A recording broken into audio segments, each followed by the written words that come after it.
at Baylor. And so this was during her undergrad time. She's an undergrad student. She contacted me for a meeting just about global health and our shared love of certain global groups. And then I told her about the master's program here. So she did her master's here at Duke with Henry and myself. And then I told her about the EPI program for a PhD at UNC. So she just did that. Awesome. So I know she's just continuing to hang out with me, which I'm thrilled about. Awesome. Her PhD is what she'll share a little bit about, at least one of the papers, because there's just a billion other. She did a PhD plus is what I say. Sure. Now she's a postdoc at UNC and here at Duke. And just one, Kelsey, if I can just do it on you for a little bit, because I have the floor. Someone who does global health work in excellence, like you're about to see that, but also just with such a heart. You know, it really fits the Gemini model of doing things with spirit and heart and tenacity and also just a fun travel buddy. We've done some travel together, including to El Salvador. So I'm excited about having you here, Kelsey, and I'll let you go for it. Thank you so much, Emily, for that introduction. And thank you to all the Gemini team for having me. Yeah, I'm Kelsey. I'm a postdoc at UNC. I'll be presenting on one of my dissertation papers today, which is titled "The Children Who Go Uncounted, Quantifying the Global Surgical Disease Burden of Major Gastrointestinal Anomalies." And I'd like to start with a short preface. In 1948, the UN published their Declaration on Universal Human Rights, acknowledging the right of every person to health and to well-being. And in 1989, they published the Convention on the Rights of the Child, which acknowledges this right in children specifically. And in 2004, the late Dr. Paul Farmer wrote, "If access to healthcare is considered a human right, who is considered human enough to have that right?" And I hope that you can keep these quotes in mind here throughout the presentation, and come the end, you'll see why we've included them. And I'll start with a bit of background, which starts with an anecdote. Today, I'll be talking about congenital anomalies and GI anomalies specifically. If you are born in North Carolina, for example, on the coast, and you have gastroschisis, which is a condition where your abdominal contents and intestines are outside of your abdominal wall and cavity when you're born, you'll receive an antenatal diagnosis. That'll prompt you to be delivered at Duke or UNC or a specialty neonatal surgical hospital where you'll get immediate surgical care. And you'll most likely be discharged and live an otherwise very healthy, normal life expectancy. We know from our prior work that this isn't the reality in most of the world. And I'm showing you here on the right a figure from one of Emily and Tessa's papers in Somaliland, where the gray represents being at least a 2 days drive from the nearest pediatric surgical hospital. So if you're born with gastroschisis in this village here, which is shown in gray, you probably won't receive an antenatal diagnosis, which means you'll be delivered at home, very likely, and it'll be a surprise when you are born with your condition. And if you have gastroschisis, you won't survive a 2 days drive to the hospital. So the goal of this study and this body of work more broadly is to enumerate how many children have the reality on the left and how many have the reality on the right, so that we can keep making progress towards making sure every kid has timely access to care for these acute surgical needs and emergent conditions. Just as a primer so that we're all on the same page, in this study, we define a surgical disease as any health condition that requires surgical consultation or care. So often in an OR, but not always. And an unmet surgical need is defined as a health need that's treatable by surgery, for which surgery has yet to be received. Pediatric surgical disease prevalence in LMICs, low middle income countries, is about 12%, but estimates range from 6 to 25% depending on the study design and the setting. And 5 billion people around the world cannot access surgery. That's 67% of the world's children, but this varies widely by country income level, from 98% in low income countries, LICs, to 15% in high income countries, HICs. Despite a large proportion of the emergency surgical disease burden being in LMICs, only 6% of surgeries every year actually occur in LICs. And importantly, half of surgical diseases are emergent or acute conditions. They require care within hours of presentation of the condition for optimal survival and functional outcomes. Today I'll be talking about a set of congenital anomalies, which are malformations that occur during fetal development.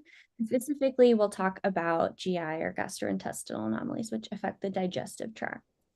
I won't bore you with exactly what each of these anomalies is, but we'll be talking about gastroschisis, omphalocele, 2 types of atresias, CDH, which is congenital diaphragmatic hernia, Hirschsprung's disease, and anorectal malformations, ARM. These are the more common GI anomalies, and they make up to 20% of all congenital anomalies. So congenital anomalies in the general population are rare, but within all congenital anomalies, GI anomalies are not so rare. And about 1 to 5 newborns per 10,000 live births will have one of these anomalies. And most are fatal without immediate care. There's some variability to be expected with CDH, ARM, and Hirschsprung's disease, but that's, we don't truly know what out of care survival is because we haven't studied that, and hopefully we don't have to, but all of these require at least at minimum temporizing and stabilizing treatment right after birth for optimal outcomes. So our goal in this study specifically is to, for a set of GI anomalies in 204 countries and territories in 2018, triangulate multiple data sources to estimate the birth prevalence and number of cases of each of these anomalies, the proportion and number of these cases that were treated and untreated in 2018, and the proportion and number of the cases that survived and did not survive the first 30 days of life in 2018. This is a secondary data analysis drawing on a variety of different data sources. We have no disclosures, but happy to send you, any information on these data that you would like. I'll now discuss our methodology. Our study period was the 2018 calendar year, and we divided our analysis and data ascertainment into 3 steps, which I'll explain to you now. At each point in our probability models, we use Monte Carlo resampling to generate upper and lower confidence bounds on each estimate, which I'm about to describe. So first, we ascertained the number of live births from each country in 2018 from the Global Burden of Disease study, and then we aggregated those to the country income level, LIC, MIC, HIC, and then globally. So these are what those data look like, for example, for a small set of countries here, and they have upper and lower confidence bounds. You'll notice that the predicted number of live births varies quite a bit in those bounds, so that'll be important to note for our results. After we ascertained the number of live births in each study country, we conducted a systematic review. Massive thank you to Pamela for being a key part of this review, to estimate the mean and median, as well as the minimum and maximum published prevalence, birth prevalence estimates for each of these anomalies by country income level. So we really wanted to know of everything that's published so far, what are the average birth prevalence estimates that we can use to estimate the number of predicted cases for each of these anomalies. So you can see a very summarized version of those results here, with prevalence ranging from 1 to 5 newborns per 10,000 live births for these conditions, which is what we had expected. Using those 2 data sources, we predicted the total number of predicted cases with upper and lower confidence bounds in each country, and then again aggregated those to the country income level. After we estimated the number of predicted cases, we next asked what is the proportion of these cases that would be treated and untreated. And for that, we used results from a modeling study by Malopati et al. In 2019, where they modeled the proportion of children that had timely access to surgical care within a few hours drive of their home location. And you can see those proportions here, ranging from 15% not having access to surgery in high-income countries to 98% in low-income countries. We had applied these proportions to the total number of predicted cases to estimate the number of treated and untreated cases with upper and lower bounds, after which we estimated the probability that the treated cases would survive to 30 days and that the untreated cases would survive to 30 days. And for that, we used our third data source, which is the Global Ped Surge study. This is a cohort study of just under 4,000 children in 74 countries with this set of 7 major GI anomalies. And we use these data to estimate risk of mortality at 30 days or by 30 days of presentation to care, and its complement survival. And so we assumed that if a child in our model was predicted to be treated, they would have the income level specific mortality and survival as generated by the Global Ped Surge study. This is the largest cohort for these anomalies that we have to date, and really the best mortality and outcomes data we have for these anomalies to date. Onto our results. As we expected, birth prevalence varied slightly by anomaly type and by country income level. In our model, which I'm showing you the model results here, those results match what we found in our systematic review, which is great because that tells us our model worked. And we expect some variation in prevalence by country income level as well, which you can see here. We also found that the majority of infants and children with major GI anomalies and LMICs in 2018 were untreated. So taking a moment to orient everybody to this figure, this is how these figures are set up moving forward. There are 3 categories: low income, middle income, high income, and then within each section, there are 3 bars. The first bar represents the proportion of children with a GI anomaly that are treated in green and untreated in red. And you can see that that proportion is nearly 98% untreated in low-income countries and less than 15% in high-income countries. Moving on to the second bar, you can see the proportion of treated cases that either survived or did not survive past their first 30 days of treatment. Where the yellow represents the proportion surviving, the blue represents the proportion not surviving to 30 days. And then the last bar, we assumed that out of care survival was 0, meaning that if you received absolutely no treatment, so no stabilizing treatment for Hirschsprungs or ARM, no irrigations or washouts, that you would not survive 30 days of life with no treatment. And you can see here that survival, even with treatment in low and middle income countries, is far lower than in high income countries.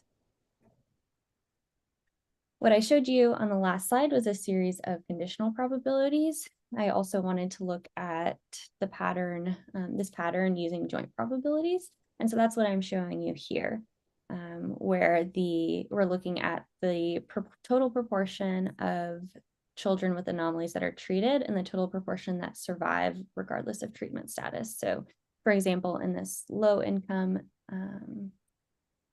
section, you can see that of all cases, only 2% were treated, and of all cases, regardless of treatment status, only 1% survived in low income countries, compared to 85% treated across high income countries and 77% surviving across high income countries. We see the same pattern when we stratified our results by type of congenital anomaly, type of GI anomaly. What I'd like to point out is that for gastroschisis, which is this first top left figure, the disparity in care and survival even with treatment is just incredibly stark. 96% of children in low-income countries with gastroschisis, even with treatment, did not survive to 30 days, and that was less than 2% in high-income countries. So even with care, the mortality difference is really very stark. And it's easy to forget with all of these probabilities and numbers and risks that there are numbers that represent children behind each of these probabilities. So I think it's important to look at the total numbers as well. In 2018, we predicted that there would have been 252,000 total GI anomaly cases, 186,000 of which around the world would not have been treated. And even with treatment, 15,000 children around the world would not have survived even with treatment. So what do these results mean for our clinical and research practice? First, we see that a greater proportion of children with major GI anomalies and LMICs do not reach care compared to high-income countries. It's important to also note that even within high-income countries, not all children, 15%, still did not reach care. Mortality, even with treatment, is higher in LMICs than it is in HICs for all anomaly types. And there are limitations and strengths that we need to keep in mind as we interpret these results. We ascertained data from 204 countries and from multiple data sources. So with that, we inherit all limitations of each of those data sources. And we had to assume that low and middle income birth prevalence was equal for these anomalies because in our literature and systematic review, no low-income country-specific birth prevalence estimates were identified, which we had anticipated given kind of lack of study and surveillance of a lot of these conditions in these settings. We assumed out-of-care mortality was 1, which is a reasonable assumption if you assume no care is received at all. It's possible that some children with CDH or ARM or Hirschsprungs have a very, very, very mild case and can survive a limited time out of care. But we don't know what that proportion is because that's not been studied, and we don't know how many kids are actually out of care until now. The standard deviations for many of these steps in our probability models were quite wide, and when we looked at where that variability actually came from, it was primarily from the number of live births, which you can imagine if the number of predicted live births during the study period varies by the thousands, that variance carries over in our later estimates. Nonetheless, this is the first study to estimate birth prevalence, met and unmet need, and survival for each of these anomalies in all countries around the world. And we were able to triangulate all the data sources that we had access to and all the currently available data to ask these questions. So where do we go from here? To deliver optimal care, newborns and children with GI anomalies need to be able to get to care on time at a facility that has the full capacity to treat their condition. This will require investment in surveillance for these anomalies, especially in low-income countries. As I mentioned, we didn't identify any surveillance studies in low-income countries specifically. We need to investigate outlying high and stable birth prevalence estimates. These outliers were accounted for in our probability models, but we need to keep asking why they're outliers and why these populations have such high prevalence of these conditions. We need to understand what children are at greatest risk for unmet GI anomaly surgical needs. So this study is the first step of doing that, enumerating how many children we think have an unmet need, but our next step is to look at who those children actually are and how we can target interventions to getting them to care. And we need to invest in interventions to reduce in-care mortality in LMICs. For all anomaly types, we saw a much higher in-care mortality in low and middle income countries compared to high income countries. And when we looked at our global ped surge data, those facilities in LMICs had much lower access to very basic stabilizing interventions that are essential to treating these conditions. So ventilation, ECMO, blood transfusion. A lot of children that needed those interventions were unable to get them. So that is an important place to start investigating. And we also need to get children to care on time. When we looked at the global ped surge study, this was a separate aim and kind of sister paper to this. study. Over half of kids were delayed in their presentation to care. So we know that both delay and complications at presentation and then availability of surgical supplies and space and staff likely impacted this in-care mortality. We're looking to the Global Initiative for Children's Surgery, Optimal Resources for Children's Surgery framework as we are interpreting these results and planning next steps, but that's an entire other body of work and dissertation. So that's future work. And I'll just leave us back with our anecdote. And I hope you can see that our goal here was to enumerate how many children have this reality on the left, how many have it on the right, in an effort to move closer to figuring out who these children are that have these emergent conditions and can't get care, and how we can get them to care and give them the best chance at a healthy and a full life as possible. And happy to send any of the references. Happy to take any questions. Not sure what the structure of this meeting normally is, so I'll turn it back over to you all. Perfect. Nicely done, Kelsey. That's very cool data. Thank you. Yes. Okay, few moments for questions. I do want to ask a question that's more on the methodological side of it. It's less on the methodological side, but more about this kind of work. I really like this kind of work. I think it's a very interesting way to try to congregate several sources of evidence into what that means in practice. But at the same time, as you have presented, there are several limitations to what is estimated by these models. And so I had two questions. So the first one is that you've done this in 18. So it means that maybe by now you should be able to go back and look at what are the deviances from the model and kind of shed some light on the validity of doing this kind of simulation approach or this probabilistic approach. That would be interesting because it would help shed light on maybe this methodological framework works, like this combination of different evidence. I was just very curious to see if you could reconstruct the model with some actual data and see maybe how far off you are or how close you are. That's one thing. The second part is Go ahead. Yeah.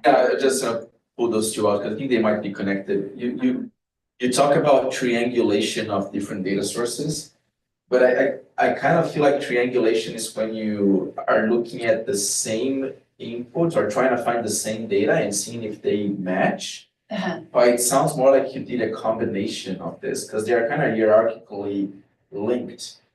And so when I go back to triangulation as a validation method in qualitative studies or some mixed method studies, it's usually when the data is kind of pointing to the same thing and you're seeing similar data coming out of different sources. So you kind of get some good understanding. While here it feels like you're actually building a puzzle and each data source is pulling pieces to the puzzle.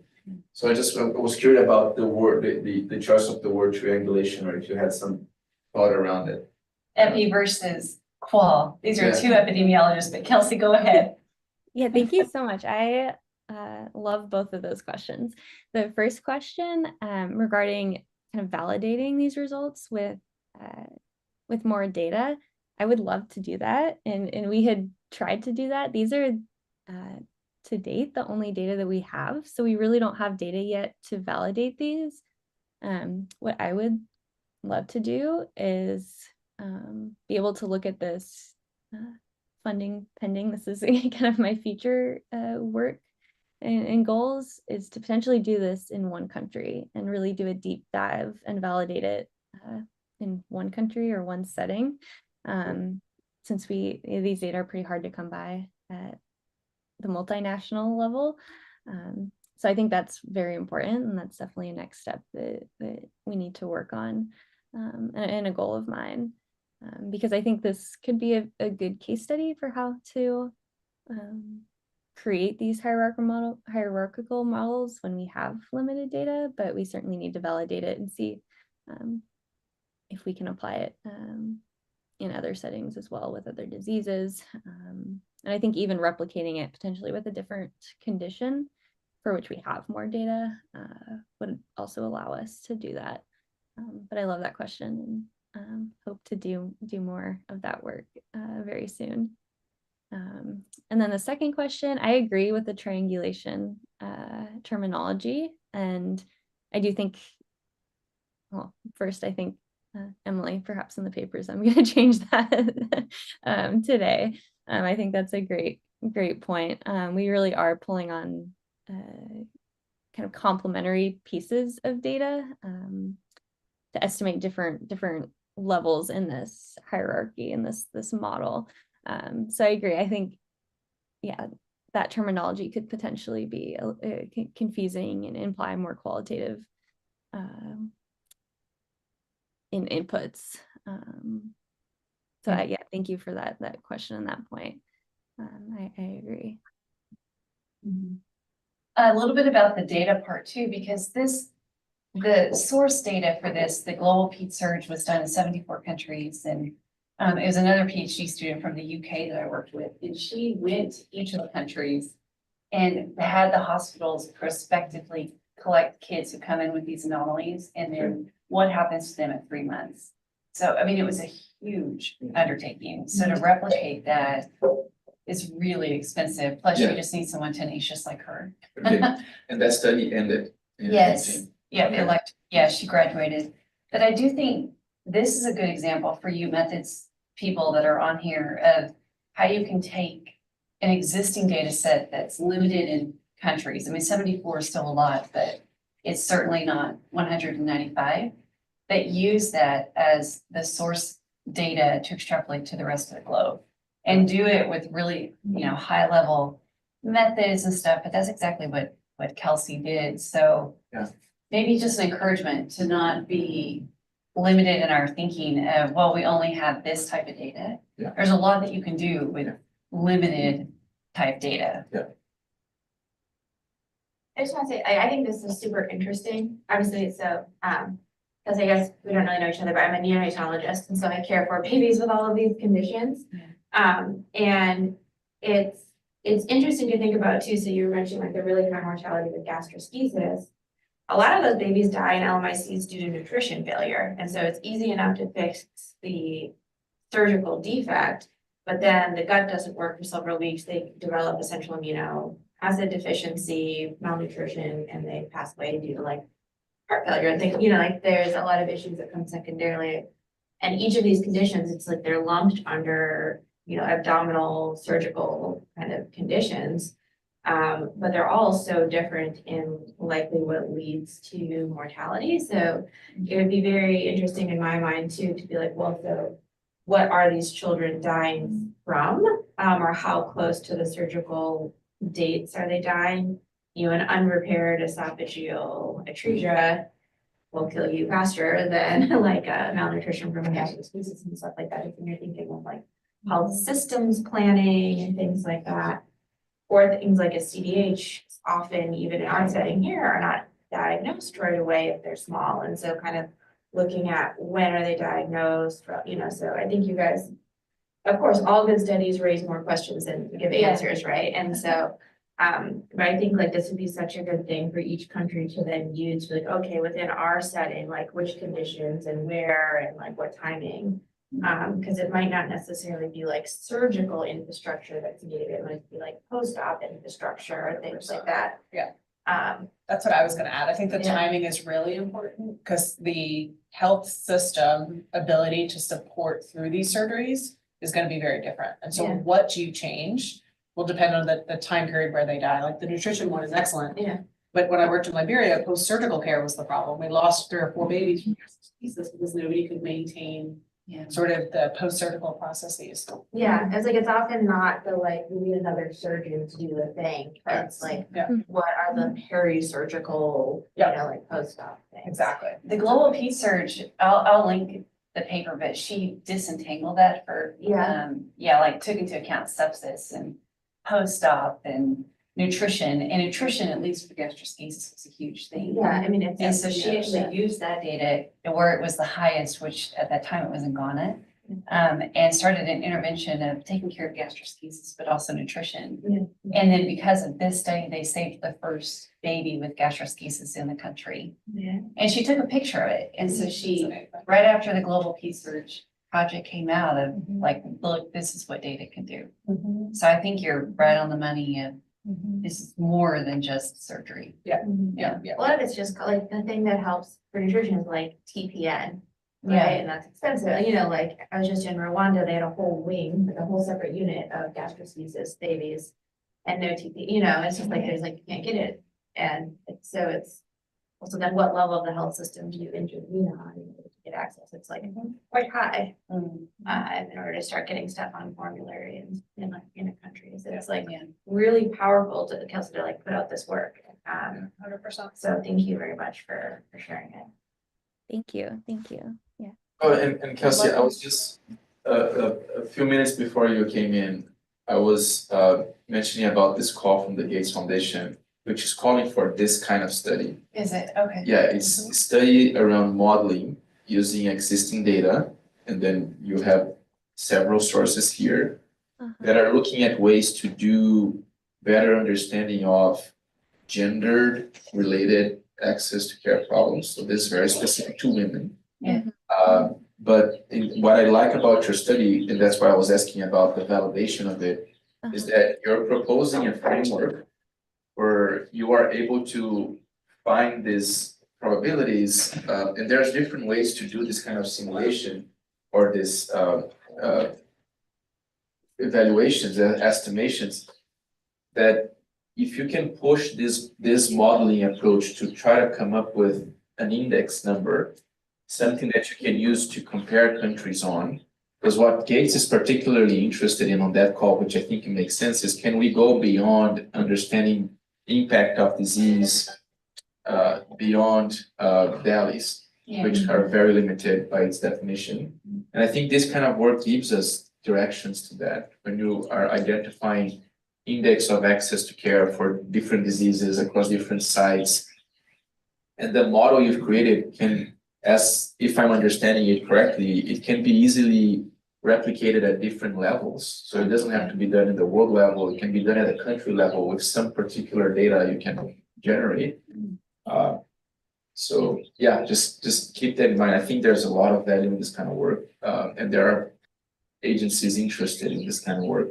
Maybe not particularly to child mortality, but similar activities. Yeah. Yeah, I think there's a lot of room, especially if we sort of dove deeper into one country or even subnationally. Like I would love to use like parametric G formula and all these different intervention impact methods and say, okay, well, what if we did intervene 12 hours earlier? What if we did have access to PTN 10 hours earlier? You know, very specific intervention points, and toggle where those are. I think that's a very like good next step in actually applying the results of models like this to more implementation focused questions. Like a evaluation thing that is very important. Modeling. Yeah. Well, we'll definitely talk about it because I would like to talk with you about the NUS one anyways. Yes. So I'll just add the Gates. And then Kelsey will follow up with you on possibly helping writing that. Those turnaround times are fairly quick, but that's okay. I was able to convince Aziz that we could send him stuff by the 17th if we wanted. Yes. That's a week. In the grant world, It's like a ton of time. Yes. Cool. Well, thank you all so Right. much for having me, and apologies again for being a few minutes late. Yeah. I really appreciate being able to be here and to meet you all and get your thoughts. It's great to have you. Please feel free to come and join and share, and it's lovely the work you're doing. A very cool anecdote or funny fact, not an anecdote, but I met Kelsey in Yes. person last week. Oh, yeah, she mentioned that. Downtown, right? Yeah, Yeah. I went out for a meeting with the RDEC folks, and she was there, and then Liz Turner made the introduction, which was very funny. Yeah, it's great to have you. Yeah, it's great to see you again. All right, awesome. Okay. Well, thank you, Kelsey. We're gonna move to a more administrative checking projects from the group meeting right now. You're welcome to stay if you want to listen in. But if you have other stuff to do, please feel free to go get to your day work. But thank you very much for coming. Thank you. Cool. All right. So let's go back. And I think we've covered announcements as much as we could before. So let's get right back to it.